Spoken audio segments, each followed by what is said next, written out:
उत्तर प्रदेश के मेरठ जिले के सरधरा क्षेत्र में युवती के अपहरण और उसकी मां की हत्या का मामला लगातार गंभीर होता जा रहा है। घटना के बाद अब सियासी और सामाजिक हलचल तेज हो गई है। आजाद समाज पार्टी के नेता चंद्रशेखर आजाद ने प्रशासन पर कड़ा रुख अपनाते हुए पीड़ित परिवार के समर्थन में खुलकर मोर्चा खोल दिया है। घटना के बाद चंद्रशेखर आजाद ने फोन पर पीड़ित परिवार से बातचीत की। इसके बाद उन्होंने वीडियो कॉल के जरिए एडीएम से बातचीत की और कड़े शब्दों में कहा, यहाँ गुंडागर्दी नहीं चलेगी। उन्होंने प्रशासन को चेतावनी देते हुए कहा है कि अब लाशें रखकर दिन भर इंतजार कराने जैसी स्थिति बर्दाश्त नहीं की जाएगी। चंद्रशेखर आजाद ने कहा कि पूरी तरह पीड़ित परिवार के साथ है वो और प्रशासन की जिम्मेदारी है कि परिवार को संतुष्ट किया जाए। उनका कहना था कि अगर समय रहते कार्रवाई नहीं हुई तो हालात और ज्यादा बिगड़ सकते हैं। खड़े हुए हैं, एडीएम साहब खड़े हुए हैं। ये रे हमने देखा 2 दिन लाल रख के बैठे रहते वहाँ। भाई अपना चले नीचे। हमने देखा वहाँ पे चंदूली में, हमने देखा उधर भाई पीछे कर ले एक बार क्या और पट्टा भी देते हैं उस परिवार को, ब्राह्मण परिवार को एक पट्टा भी देते हैं और 1 करोड़ रुपए मुआवजा भी देते हैं। हम भी तो इंसान है, ठीक है। कोई गुंडागर्दी भी कोई करेगा वरना तो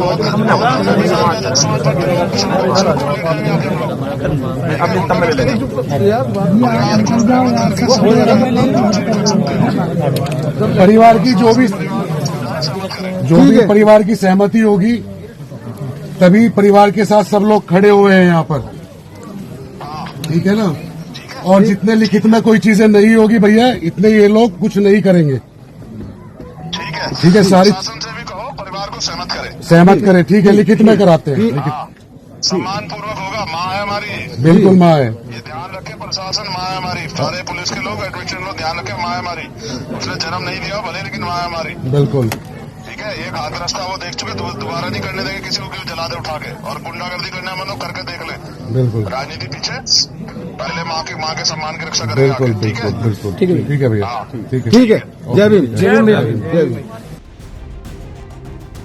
इस बीच समाजवादी पार्टी के अध्यक्ष अखिलेश यादव ने भी पीड़ित परिवार से फोन पर बातचीत की है और उन्होंने हर संभव मदद का भरोसा भी दिलाया है। वहीं आजाद समाज पार्टी और भारतीय किसान यूनियन से जुड़े कार्यकर्ता भी गांव की ओर पहुंचने लगे हैं।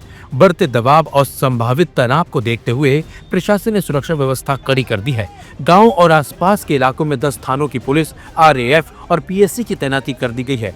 गांव को पूरी तरह से छावनी में तब्दील कर दिया गया है और तो और बाहरी लोगों की आवाजाही पर सख्त निगरानी रखी जा रही है। इधर बीएसपी के कार्यकर्ता भी प्रशासन से कहा सुनी करते हुए देखे गए। हमारी माँ हमारी बड़ी है।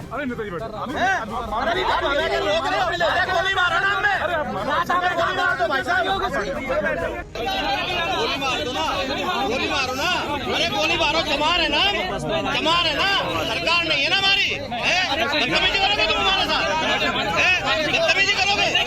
इसी बीच प्रशासनिक अधिकारी एक बार फिर गांव पहुंचे और मृतका के पति सत्येंद्र को पंचायत भवन ले जाया गया। यहां परिजनों ने प्रशासन के सामने अपनी 4 प्रमुख मांगे रखी। पहली, अपहृत बेटी को जल्द से जल्द खोजा जाए। दूसरी, परिवार को 50 लाख रुपए की आर्थिक सहायता दी जाए। तीसरी, परिवार के एक सदस्य को सरकारी नौकरी दी जाए और चौथी, सुरक्षा के मद्देनजर सशस्त्र लाइसेंस दिया जाए।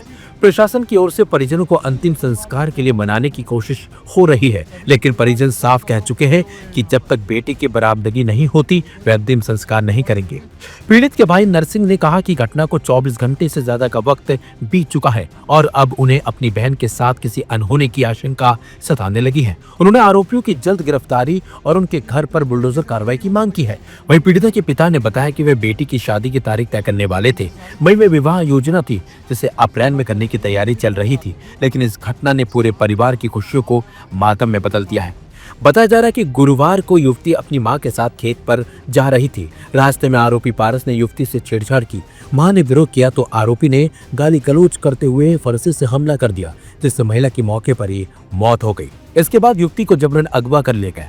फिलहाल पूरे मामले में पुलिस की जांच जारी है। प्रशासन का साफ साफ कहना है कि युवती की सुरक्षित बरामदगी और आरोपियों की गिरफ्तारी उनकी सर्वोच्च प्राथमिकता है। इसी के बाद आपको बता दें कि पूरे इलाके की निगाहें अब प्रशासन की अगली कार्रवाई और पीड़ित परिवार को न्याय दिलाने पर टिकी हुई है। सरकारें तो आती जाती रहती हैं, इतने दबाव में काम मत करिए आप लोग, ऐसे काम नहीं चलेगा। बहुजन समाज पार्टी अब चुप नहीं बैठने